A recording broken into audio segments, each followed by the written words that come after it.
Hi ಎಲ್ರಿಗೂ ನಮಸ್ಕಾರ. ನಾನು ನಿಮ್ಮ ಮೇಘಾದ್ರಯ. Welcome back to our channel ASRS money ಮೊದಲ ಕನ್ನಡ. ನಮ್ಮ ಪ್ರೀತಿಯ ಗುರುಗಳಾದ ಶ್ರೀ ಅನಂತ ಶ್ರೀರಾಮ ಗುರುಜಿ ಅವರಿದ್ದಾರೆ. ಬನ್ನಿ ಅವ್ರನ್ನ ಸ್ವಾಗತ ಮಾಡ್ಕೊಂಡ್ಬಿಡೋಣ. ಗುರುಜಿ ನಮಸ್ತೆ, ನಿಮ್ಗೆ ಕಾರ್ಯಕ್ರಮಕ್ಕೆ ಸ್ವಾಗತ. ನಮಸ್ತೆ ನಮ್ಮ ಎಲ್ಲ ಮನಿ ಮಂತ್ರ ಫ್ಯಾಮಿಲಿಗೆ ನನ್ನ ನಮಸ್ಕಾರ. ಗುರುಜಿ ಈಗಾಗಲೇ ಮಹಿಳೆಯರಿಗೆ, ಮಕ್ಕಳಿಗೆ, ಹಾಗೆ ಡ್ರೈವಿಂಗ್ ಫೀಲ್ಡ್ ಅಲ್ಲಿರೋರ್ಗೆ, ಒಂದಷ್ಟು ವೃತ್ತಿಗಳಲ್ಲಿ ಡಿಫ್ರೆಂಟ್ ಕೆಲಸಗಳನ್ನ ಮಾಡ್ತಿರೋರ್ಗೆ ಎಲ್ರಿಗೂ ಸಬ್ಜೆಕ್ಟ್ ನ ತಿಳಿಸ್ಕೊಟ್ಟಿದ್ದೀರಾ ಈಗಾಗಲೇ ನೀವು. ಆದ್ರೆ ಇದುವರೆಗೂ ನಮ್ಮ ವೃದ್ಧರಿಗೆ, ಯಾರು ವೃತ್ತಿಯಿಂದ ನಿವೃತ್ತರಾಗಿ ಮನೇಲಿ ವಿಶ್ರಾಂತಿ ಪಡಿತಿರ್ತಾರಲ್ಲ, ಅಂತವರಿಗೆಲ್ಲ ಒಂದಷ್ಟು ನೆಸೆಸಿಟಿ ಇರುತ್ತೆ ನಿಮ್ಮ ಅಫರ್ಮೇಶನ್ಗಳು ಅಥವಾ ನಿಮ್ಮ ಸಬ್ಜೆಕ್ಟ್. ಅಂತವ್ರಿಗೆ ಏನ್ ತಿಳಿಸ್ಕೊಡ್ತಾ ಇದ್ದೀರಾ ಗುರುಜಿ? ಈ ಪ್ರಶ್ನೆ ಏನಿದೆ ಇದು ತುಂಬ ಅದ್ಭುತವಾದಂಥ ಪ್ರಶ್ನೆ ಅಂತ ಹೇಳ್ಬೋದು. ಒಂದು ಕಡೆ ನಮಗೆ ಭಯ ಇಡಿಸುವಂಥ ಪ್ರಶ್ನೆ ಅಂತ ಹೇಳಿ, ಯಾಕೆ ಅಂತಂದಾಗ ಇಲ್ಲಿ ನಾವು ಎಲ್ಲರನ್ನು ಗಮನಿಸ್ತಾ ಇದ್ದೀವಿ. ನಾವು ಇಲ್ಲಿ ಏನು ಮಾಡ್ತಾ ಇದ್ದೀವಿ ಅಂದರೆ, ನಾವು ಸೀನಿಯರ್ ಸಿಟಿಸನ್ಸನ್ನು ಮರ್ತು ಬಿಟ್ಟಿದ್ದೀವಿ. ಎಲ್ಲ ಕಡೆನೂ ಅದೇ ರೀತಿನೇ ಆಗಿರುತ್ತೆ. ಯಾಕೆಂತಂದಾಗ ಅವರಿಗೆ ಆ ಒಂದು ಇದು ಬಂತು ಅಂದ ತಕ್ಷಣವೇ ಅವರಿಗೆ ರಿಟೈರ್ಮೆಂಟ್, ಹೌದು, ಮನೆಯಲ್ಲಿ ಆಯಾಗಿರ್ತಾರೆ ಅಲ್ವಾ. ಹಾಗಾಗಿ ಅಲ್ಲೇನಾಗುತ್ತೆ ಅಂತಂದರೆ ಎಲ್ಲರೂ ಮರೆಯುವಂಥ ಒಂದು ಸಿಚುವೇಶನ್ ಕೊಟ್ಟೋಗಿರುತ್ತೆ.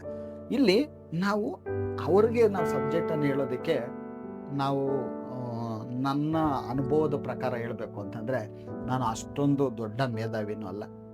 ನಾನು ಕಲಿತಿರುವಂತಹ ಸಬ್ಜೆಕ್ಟನ್ನು, ನಾನು ತಿಳ್ಕೊಂಡಿರುವಂತಹ ಸಬ್ಜೆಕ್ಟನ್ನು, ನಾನು ಅವರ ಆಶೀರ್ವಾದಗಳನ್ನು ನಾವು ಪಡ್ಕೊಳ್ತಾ ನಾವು ನಮಗೆ ಗೊತ್ತಿರೋದನ್ನು ಅವ್ರಿಗೆ ಹೇಳು. ಯಾಕೆಂತಂದರೆ ಅವರು ತುಂಬ ಅನುಭವಸ್ಥರು, ಹೌದು, ತುಂಬ ಮೇಧಾವಿಗಳು.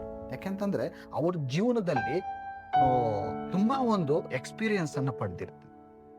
ಈಗ ನಾವು ನಾವೇನಾದರೂ ಸಬ್ಜೆಕ್ಟ್ ಹೇಳ್ತೀವಿ ಅಂತಂದಾಗ, ಏನಪ್ಪ ಇವ್ನು ನೋಡಿದ್ರೆ ನಮ್ಮ ಚಿಕ್ಕ ಮಗನ ಇದ್ದಂಗಿದ್ದಾನೆ, ಇಲ್ಲ ಅಂತಂದರೆ ಹುಡುಗ ಇದ್ದಂಗಿದ್ದಾನೆ, ಇವ್ರು ನಮ್ಗೇನು ಏನು ಸಬ್ಜೆಕ್ಟ್ ಹೇಳ್ತಾರೆ ಅಂತ. ಯಾಕಂದರೆ ಅವರು ಅಷ್ಟು ಎಕ್ಸ್ಪೀರಿಯನ್ಸನ್ನು ಪಡ್ಕೊಂಡಿರ್ತಾರೆ. ಹಾಗಾಗಿ ಅವ್ರ ಮನಸ್ಸಿನಲ್ಲಿ ಆ ಭಾವನೆ ಬರುತ್ತೆ.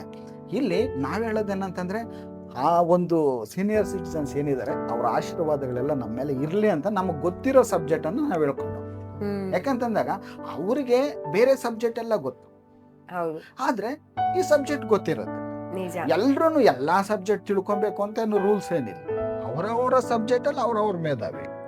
ಹಾಗಾಗಿ ನನಗೆ ಗೊತ್ತಿರೋದನ್ನ ನಾನು ಹೇಳ್ಕೊಂಡು ಹೋಗ್ತೀನಿ. ಈಗ ನೋಡಿ, ನಾವು ಸೀನಿಯರ್ ಸಿಟಿಸನ್ಸ್ ಅಂದ ತಕ್ಷಣನೇ ಒಂದು ಕೆಲಸಕ್ಕೆ ಸೇರಿದ ತಕ್ಷಣ ಎಲ್ಲ ಏನು ನೋಡ್ತಾರೆ ಅಂತಂದರೆ, ಕೆಲಸಕ್ಕೆ ಜಾಯಿನ್ ಆದ ದಿನಾನೇ ಕಂಪ್ಯೂಟ್ರಲ್ಲಿ ಪೋರ್ಟರ್ ಅಂತ ಬರುತ್ತೆ. ಆ ಪೋರ್ಟ್ರಲ್ಲಿ ನೀವು ಕೆಲಸಕ್ಕೆ ಯಾವಾಗ ಜಾಯಿನ್ ಆಗಿದ್ದೀರ ಆ ಡೇಟನ್ನು ಏನಾದರೂ ಹಾಕಿದ್ರೆ ರಿಟೈರ್ಮೆಂಟ್ ಯಾವಾಗ ಡೇಟು ಅಂತ ತೋರಿಸ್ಬಿಡ್ತೀವಿ. ಹಾಗಾಗಿ ಅಲ್ಲಿ ಏನು ಮಾಡ್ತಾರೆ ಅಂತಂದರೆ, ಅದನ್ನು ಪ್ಲಾನ್ ಮಾಡ್ತಾರೆ. ಈಗ ನನಗೆ ಇಷ್ಟು ವರ್ಷ ನನ್ನ ಕೆಲಸದ ಅವಧಿ, ಆ ಅವಧಿಯಲ್ಲಿ ನಾನು ಏನೇನು ಮಾಡಬೇಕು ಅಂತ ಒಂದು ಪ್ಲಾನ್ ಮಾಡ್ತೀನಿ. ಆ ಪ್ಲಾನಲ್ಲಿ ಏನಿರುತ್ತಮ್ಮ ಅಂತಂದರೆ, ಸಿಂಪಲ್ ಆಗಿ ನನಗೊಂದು ಒಳ್ಳೆ ಮನೆ, ನನ್ನ ಮಕ್ಕಳನ್ನು ಚೆನ್ನಾಗಿ ಓದಿಸ್ಬೇಕು, ನನ್ನ ಮಕ್ಕಳನ್ನು ಚೆನ್ನಾಗಿ ಓದಿಸಿ ಡಾಕ್ಟ್ರನ್ನ ಮಾಡಬೇಕು. ಏಕೆಂದರೆ ತುಂಬ ಜನಕ್ಕೆ ಇದೊಂದು ಆಸೆ, ನನ್ನ ಮಕ್ಕಳು ಡಾಕ್ಟರ್ ಆಗಬೇಕು, ನನ್ನ ಮಕ್ಕಳು ಡಾಕ್ಟರ್ ಇದಕ್ಕೆ ಫಸ್ಟ್ ಪ್ರಿಪ್ರೇಷನ್ ಕೊಡ್ತಾರೆ. ಯಾರೇ ಮಕ್ಕಳಾದ್ರೂ ಮಕ್ಕಳಿಗೆ ತಂದೆ ತಾಯಿಗಳು ಫಸ್ಟ್ ಪ್ರಿಪ್ರೇಷನ್ ಯಾವುದು ಅಂತಂದರೆ ಡಾಕ್ಟರ್ ಕೊಡ್ತಾರೆ. ಅಲ್ಲಿ ಜಾಯಿನ್ ಆದ ನಂತರ ಏನಾಗ್ತದೆ ಅಂದರೆ, ಅದನ್ನು ಹಾಗೇ ನಡ್ಸ್ಕೊಂಡು ಬರ್ತಾರೆ. ಇನ್ನೇನು ಕೆಲವು ದಿನಗಳಾದ ನಂತರ, ಕೆಲವು ವರ್ಷಗಳಾದ ನಂತರ ತಮ್ಮ ಸೇವೆಯಲ್ಲಿ ಆ ಕೆಲಸ ಏನು ಮಾಡ್ತಾ ಇರ್ತಾರೆ, ಆ ಕೆಲಸದಲ್ಲಿ ಅನೇಕ ಸೇವೆಗಳನ್ನು ಮಾಡಿರ್ತಾರೆ, ಒಳ್ಳೆ ಹೆಸರನ್ನು ಪಡ್ಕೊಂಡಿರ್ತಾರೆ. ನಂತರ ಈ ರಿಟೈರ್ಮೆಂಟ್ ಬರೋಷ್ಟರಲ್ಲಿ ಇವ್ರು ಏನಾಗ್ತಾರೆ ಅಂತಂದರೆ, ಮಕ್ಕಳ ವಿದ್ಯಾಭ್ಯಾಸ ಮುಗ್ದಿರುತ್ತೆ, ಮಕ್ಕಳು ಒಂದು ಲೆವೆಲಲ್ಲಿ ಇರ್ತಾರೆ. ಇವರು ರಿಟೈರ್ನ್ ಆದ ತಕ್ಷಣನೇ ಮನೆಯಲ್ಲಿ ಇನ್ನೇನು ಕೆಲಸ ಇರುತ್ತೆ, ಆರಾಮಾಗಿ ರೆಸ್ಟ್ ಮಾಡ್ತಿರ್ತಾರೆ. ಅಥವಾ ಕೆಲವರಿಗೆ ಒಂಟಿತನವೂ ಕಾಡ್ತಾ ಇರುತ್ತೆ. ಮತ್ತೆ ಮಕ್ಕಳು ಇಲ್ಲ ಬೇರೆ ಕಡೆ ಓದ್ತಾ ಇರ್ತಾರೆ, ಇಲ್ಲ ಮದುವೆ ಮಾಡಿ ಬೇರೆ ಕಡೆ ಹೊರಟೋಗಿರ್ತಾರೆ ಇವ್ರು ರಿಟೈರ್ಮೆಂಟ್ ಆಗೋಷ್ಟ್ರಲ್ಲಿ. ಆಗ ಈ ಗಂಡ ಹೆಂಡತಿ ಇಬ್ಬರೇ ಇರ್ತಾರೆ, ವಯಸ್ಸಾಗಿರೋಂಥವ್ರು. ಇವರಿಗೆ ಏನು ಯೋಚನೆ ಬರ್ತದೆ ಅಂತಂದ್ರೆ, ಯಾಕೆಂದ್ರೆ ಏನು ಕೆಲಸ ಇರೋದಿಲ್ವಲ್ಲ, ಹಾಗಾಗಿ ಹಿಂದೆ ನಡೆದಂತ ಘಟನೆಗಳು ಅಂತಂದ್ರೆ, ನೀನು ಅವ್ರಿಗೆ ಯಾರಿಗೋ ಇಷ್ಟು ದುಡ್ಡು ಕೊಟ್ಟಿದ್ದೆ, ಅವ್ನು ಕೊಟ್ಟಿಲ್ಲ, ನೀನು ಅದನ್ನು ಮಾಡ್ಬೋದಾಗಿತ್ತು, ಮಾಡಿಲ್ಲ, ನೀನು ಹಂಗೆ ಮಾಡಿದೆ, ನೀನು ಈ ಥರ ಮಾಡಿದೆ, ನೀನು ಆ ಥರ ಮಾಡಿದೆ, ನಾವು ಆ ಥರ ಮಾಡಬೇಕಾಗಿತ್ತು, ನಾವು ಈ ಥರ ಮಾಡಬೇಕಾಗಿತ್ತು, ಎಲ್ಲ ಹೋಯ್ತು, ಎಲ್ಲ ನಮ್ದೆಲ್ಲನೂ ಹಾಳಾಗೋಯ್ತು. ಇದೇ ಮಾತುಗಳನ್ನು ಮಾತನಾಡ್ತಾರೆ ಹೌದು. ಅಲ್ವಾ? ಯಾಕೆಂದ್ರೆ ಇಲ್ಲೇನು ಕೆಲಸ ಇಲ್ಲ. ಮನೇಲಿ ಕುತ್ಕೊಂಡಿರ್ತಾರೆ ಗಂಡ ಹೆಂಡತಿ ಇದ್ರೆ, ಬೆಳಗ್ಗೆ ಎದ್ರು ವಾಕಿಂಗ್ ಹೋದ್ರು, ಬಂದ ಮನೇಲಿ ಕುತ್ಕೊಂಡ ನ್ಯೂಸ್ ಪೇಪರ್ ಓದು, ಟಿ ವಿ ನೋಡು. ಆ ನ್ಯೂಸ್ ಪೇಪರ್ ಓದೋದ್ರಲ್ಲಿ ಏನನ್ನ ನೋಡ್ತಾರೆ ಅಂತಂದ್ರೆ, ನೀವು ಗಮನಿಸಿ, ಆರೋಗ್ಯದ ಬಗ್ಗೆ ಓದಿ. ಟಿವಿನಲ್ಲಿ ನೋಡಿ ಆರೋಗ್ಯದ ಬಗ್ಗೆನೇ ಓದಿ, ಮೊಬೈಲ್ನಲ್ಲಿ ನೋಡಿ ಆರೋಗ್ಯದ ಬಗ್ಗೆನೇ ನೋಡ್ತಾರೆ. ಈ ನೋಡಿದಾಗ ಏನಾಗುತ್ತೆ ಅಂತಂದಾಗ ಅವರ ಇನ್ನರ್ ಮೈಂಡು ಎಲ್ಲಿಗೆ ಕರ್ಕೊಂಡು ಹೋಗುತ್ತೆ ಅಂತಂದಾಗ ಅನಾರೋಗ್ಯದ ಬಗ್ಗೆ ಕರ್ಕೊಂಡು ಹೋಗುತ್ತೆ, ಅನಾರೋಗ್ಯದ ಕಡೆ ಕರ್ಕೊಂಡು ಹೋಗುತ್ತೆ ಇನ್ನರ್ ಮೈಂಡ್. ಇಲ್ಲಿ ಇವ್ರು ಏನಂತ ಊಹೆ ಮಾಡ್ತಾ ಇದ್ದಾರೆ ಅಂದ್ರೆ, ನಮ್ಗೆ ಆರೋಗ್ಯ ಯಾವ ರೀತಿ ಕಾಪಾಡ್ಕೊಬೇಕು, ನಮ್ಮ ಆರೋಗ್ಯನ ನಾವ್ ಯಾವ ರೀತಿ ರಕ್ಷಣೆ ಮಾಡ್ಕೊಬೇಕು, ನಾವ್ ಯಾವ ರೀತಿ ಊಟವನ್ನು ಮಾಡ್ಬೇಕು ಅನ್ನೋದನ್ನೇ ನೋಡ್ತಾ ಇರ್ತಾರೆ. ಇವ್ರ ಇನ್ನರ್ ಮೈಂಡ್ ಎಲ್ಲ ಕರ್ಕೊಂಡು ಹೋಗುತ್ತೆ ಅಂತಂದ್ರೆ ಅನಾರೋಗ್ಯದ ಕಡೆ. ಹಾಗಾಗಿ ಇಲ್ಲಿ ನೀವು ಆರೋಗ್ಯ ಅಂತ ಅನಾರೋಗ್ಯದ ಕಡೆ ಕರ್ಕೊಂಡು ಹೋಗ್ತಾ ಇರುತ್ತೆ. ಹಾಗಾಗಿ ತುಂಬಾ ಹುಷಾರಾಗಿರ್ಬೇಕು. ನೀವ್ ಏನ್ ನೋಡ್ಬೇಕು ಅಂತಂದಾಗ, ನೀವು ಇಲ್ಲಿ ಗಮನಿಸಿ, ನಿಮ್ಮ ಜೀವನದಲ್ಲಿ ನಿಮಗೆ ಏನು ಸಂತೋಷ ಕೊಟ್ಟಿದೆ, ನಿಮ್ಮ ಜೀವನದಲ್ಲಿ ನೀವೆಷ್ಟು ಒಳ್ಳೆ ಕೆಲಸಗಳನ್ನ ಮಾಡಿದ್ದೀರಾ, ನಿಮ್ಗೆ ಎಷ್ಟು ಸಂತೋಷ ಕೊಟ್ಟಿದೆ, ನಿಮ್ಮ ಜೀವನದಲ್ಲಿ ನಡೆದಂತ ಘಟನೆಗಳನ್ನ ನೆನೆಸ್ಕೊಬೇಕು. ಆ ನೆನೆಸ್ಕೊಂಡಾಗ ಆ ಖುಷಿ ಕೊಡುವಂತ ಘಟನೆಗಳು ಏನಿರುತ್ತೆ, ನಿಮಗೆ ಆ ಸನ್ನಿವೇಶಗಳು ಏನಿರುತ್ತೆ, ಅದೆಲ್ಲವೂ ನಿಮ್ಮ ಜೀವನದಲ್ಲಿ, ನಿಮ್ಮ ಆ ರಿಟೈರ್ಮೆಂಟ್ ಸಮಯದಲ್ಲಿ ಏನಾಗುತ್ತೆ ಅಂತಂದಾಗ ನಿಮ್ಮ ಜೀವನಕ್ಕೆ ಆ ಸಂತೋಷವನ್ನೇ ತುಂಬುತ್ತಾ ಇರುತ್ತೆ. ಇಲ್ಲಿ ರಿಟೈರ್ಮೆಂಟ್ ಅಂದ್ರೆ ಏನು ಅಂತಂದ್ರೆ, ಮೇನ್ ಅರ್ಥ ಏನು ಅಂತಂದ್ರೆ, ನಿಮ್ಮ ವೃತ್ತಿಗೆ, ನಿಮ್ಮ ಕೆಲಸಕ್ಕೆ ರಿಟೈರ್ಮೆಂಟ್. ಓಕೆನಾ? ನಿಮ್ಮ ಲೈಫ್ಗಲ್ಲ. ಅದನ್ನ ಜ್ಞಾಪಕ ಇಟ್ಕೊಳ್ಬೇಕು. ಇಲ್ಲಿ ರಿಟೈರ್ಮೆಂಟ್ ಅಂದ ತಕ್ಷಣನೇ ನೀವು ಖುಷಿ ಪಡ್ಬೇಕಾಗಿರೋದು ಏನು ಅಂತಂದಾಗ, ನಿಮ್ಮ ಜೀವನದಲ್ಲಿ ನೀವೇನೇನು ಪಡೆಯಕ್ಕಾಗಿಲ್ಲ ಅದನ್ನ ಪಡ್ಕೊಬೇಕು. ಮೇನ್ ನಿಮ್ಮ ಜೀವನದಲ್ಲಿ ನೀವು ಸಂತೋಷ ಪಡೆಯಕ್ಕಾಗಿಲ್ಲ ಅಂದ್ರೆ ಇಲ್ಲಿ ಪಡೆಯೋದಕ್ಕೆ ಪ್ರಾರಂಭ ಮಾಡಬೇಕು.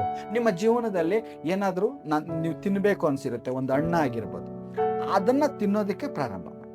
ನಿಮ್ಮ ಜೀವನದಲ್ಲಿ ಎಲ್ಲೋ ಒಂದು ವಿದೇಶಿ ಟೂರ್ ಹೋಗ್ಬೇಕು ಅಂದ್ಕೊಂಡಿರ್ತೀರಾ, ಆ ಬಿಸಿಯಲ್ಲಿ ನೀವು ಹೋಗೋದಕ್ಕೆ ಆಗೋದಿರೋದು. ಹಾಗಾಗಿ ಅದನ್ನ ನೀವು ಈಗ ಹೋಗೋದಕ್ಕೆ ಪ್ರಾರಂಭ ಮಾಡಿ. ನಂತರ ನೀವು ಈಗ ಯಾರಿಗೋ ಒಬ್ಬರಿಗೆ ಸಹಾಯ ಮಾಡಬೇಕು ಅನ್ನಿಸ್ತಾ ಇರುತ್ತೆ, ತುಂಬಾ ದಿನಗಳಿಂದ ಅನಿಸ್ತಾ ಇರುತ್ತೆ, ಆದರೆ ಮಾಡೇ ಇರೋದಿಲ್ಲ. ಹಾಗಾಗಿ ಈ ಸಮಯದಲ್ಲಿ ಅವರಿಗೆ ನಿಮ್ಮ ಕೈಲಾದಂತಹ ಸಹಾಯವನ್ನ ಮಾಡಿ. ನೀವು ಮಾಡಲೇಬೇಕು ಅಂತ ಏನೂ ಇಲ್ಲ, ನಿಮ್ಮ ಮನಸ್ಸಿಗೆ ಸಂತೋಷವನ್ನು ಕೊಡುವಂತದ್ದಾದ್ರೆ ಮಾತ್ರನೇ ಮಾಡಿ. ಆ ರೀತಿ ಮಾಡಿದಾಗ ಏನಾಗುತ್ತೆ ಅಂತಂದಾಗ, ನಿಮ್ಮ ಜೀವನಕ್ಕೆ ನೀವು ಮನೆಯಲ್ಲಿರುವಾಗ ನಿಮಗೆ ಆನಂದ ಅನ್ನೋದು ಆದಷ್ಟಕ್ಕದೇ ಉತ್ಪತ್ತಿ. ಈಗ ನಿಮಗೆ ಸಂತೋಷಕರ ಕೊಡುವಂತಹ ಸನ್ನಿವೇಶಗಳೇನಿರುತ್ತೆ ಅದನ್ನು ಮಾತ್ರನೇ ನೆನಪು ಮಾಡ್ಕೊಳ್ತಾ ಇರಿ. ಅದ್ರ ಜೊತೆನಲ್ಲಿ ಏನು ಮಾಡಬೇಕು ಅಂತಂದಾಗ, ನೋಡಿ, ಈಗ 60 ವರ್ಷ ಆಗಿದೆ ಅಂದ ತಕ್ಷಣನೇ ನಮಗೆ ವಯಸ್ಸಾಗಿದೆ, ನಾವು ಏನು ಮಾಡೋಕ್ಕಾಗಲ್ಲ, ನಾವು ತಿನ್ನಬೇಕು, ವಾಕಿಂಗ್ ಹೋಗ್ಬೇಕು, ಮನೇಲಿ ಕೂತ್ಕೊಬೇಕು, ಆ ಥರ ಏನೂ ಇಲ್ಲ. ಇಲ್ಲಿ ನಿಮಗೆ ವಯಸ್ಸಾಗಿರೋದೇನಕ್ಕೆ ಅಂತಂದ್ರೆ, ನಿಮಗೆ ಅಲ್ಲಿ ಕೆಲಸಕ್ಕೆ ನಿವೃತ್ತಿ ಹೊಂದಿದ್ದೀರ. ನೀವು ಇಲ್ಲಿ ನಿಮ್ಮ ಲೈಫನ್ನು ನೀವು ಇನ್ನೂ ಚೆನ್ನಾಗಿ ಲೀಡ್ ಮಾಡೋದಕ್ಕೆ ಸಮಯ ಕೊಟ್ಟಿದ್ದಾರೆ ಅವರು. ಅದಕ್ಕಾಗಿ ನೀವು ಈ ಲೈಫನ್ನು ಲೀಡ್ ಮಾಡ್ಕೊಳ್ಳಿ. ಯಾಕೆಂತಂದ್ರೆ, ಒಂದು ಉದಾಹರಣೆ ಕೊಡ್ತೀನಿ ನೋಡಮ್ಮ, ಇದರಲ್ಲಿ ತುಂಬ ಅರ್ಥ ಆಗುತ್ತೆ. KFC ಓನರು 60 ವರ್ಷದಲ್ಲಿ ಬಿಸ್ನೆಸ್ ಸ್ಟಾರ್ಟ್ ಮಾಡಿದ್ರು. ತನ್ನ 60ನೇ ವರ್ಷದಲ್ಲಿ ಬಿಸ್ನೆಸ್ ಸ್ಟಾರ್ಟ್ ಮಾಡಿ ಈಗ ಎಲ್ಲ ದೇಶಗಳಲ್ಲೂ ಹೈಯೆಸ್ಟ್ ಇದ್ದಾರೆ.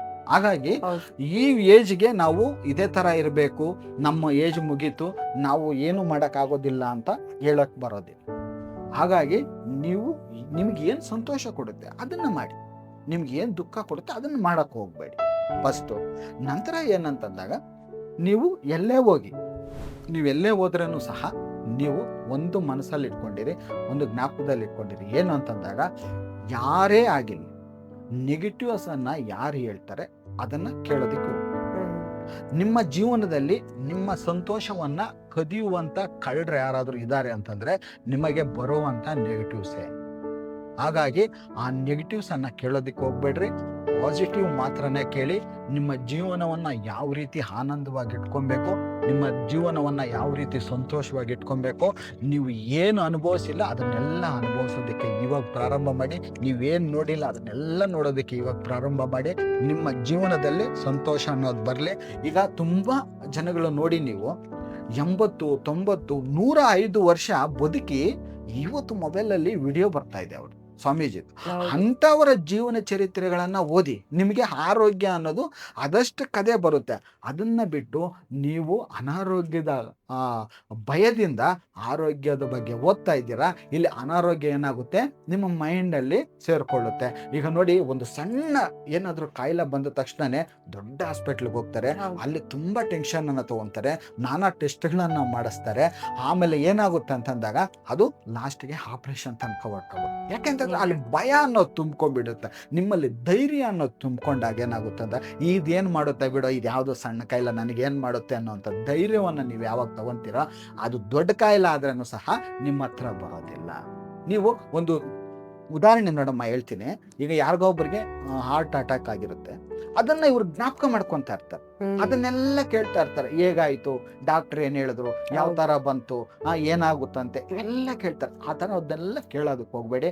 ಪಾಸಿಟಿವ್ ಯಾವ ಕಡೆ ಇರುತ್ತೆ ಆ ಕಡೆ ಮಾತ್ರನೇ ಒಲವು ಕೊಡಿ. ಒಳ್ಳೇದು ಯಾವುದಿರುತ್ತೆ ಅದನ್ನು ಮಾತ್ರನೇ ಕೇಳಿ. ನಿಮ್ಮ ಜೀವನಕ್ಕೆ ಎಲ್ಲ ಸಂತೋಷ ಕೊಡಲಿ ಅಂತ ಹಾರೈಸ್ತೀನಿ. ಗುರುಜಿ, ತುಂಬಾನೇ ಧನ್ಯವಾದಗಳು.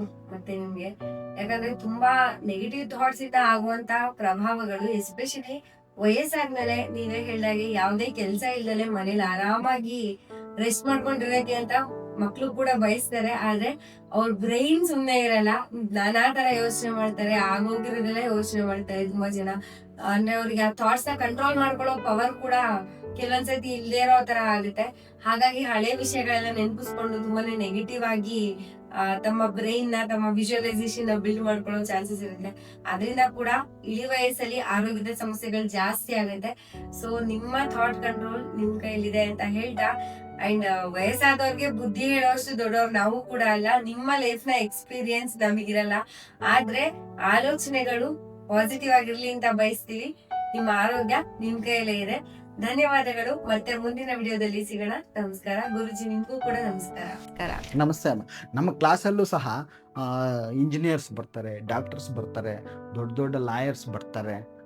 ಇವರೆಲ್ಲ ಬಂದಾಗ ಏನಾಗುತ್ತೆ ಅಂದರೆ, ಅವರಿಗೆ ವಯಸ್ಸಾಗಿರುತ್ತೆ, ಆದರೂ ನೀನು ಒಂದು ಕಲಿಬೇಕು ಅನ್ನುವಂತಹ ಉಲ್ಲಾಸ ಆ ಕ್ಲಾಸಿಗೆ ಬಂದ ಮೇಲೆ ಹೇಳ್ತಾರೆ. ಅಯ್ಯ, ನಾವು ಮನೆಯಲ್ಲಿ ಇದ್ದಿದ್ರೆ ಏನೋ ಆಲೋಚನೆ ಮಾಡಿಕೊಂಡು ಒಂದು ಮೂಲೆಯಲ್ಲಿ ಕುಳಿತಿರ್ತಾ ಇದ್ವಿ, ಇಲ್ಲಿ ಕ್ಲಾಸಿಗೆ ಬಂದ ಮೇಲೆ ನಮಗೇನೋ ಒಂದು ಆನಂದ ಆಗ್ತಾ ಇದೆ, ನಾವಿನ್ನೂ 20-30 ವರ್ಷ ಬದುಕ್ಬೋದು ಅನ್ನುವಂತಹ ಒಂದು ಧೈರ್ಯ ಬರ್ತಾ ಇದೆ ಅಂತ ಹೇಳ್ತಾ ಇದ್ದಾರೆ. ಹಾಗಾಗಿ ಎಲ್ರಿಗೂ ಒಳ್ಳೆಯದಾಗಲಿ, ನಿಮ್ಮ ಆಶೀರ್ವಾದ ಇರಲಿ ಅಂತ ಎಲ್ರಿಗೂ ನಮಸ್ಕಾರ.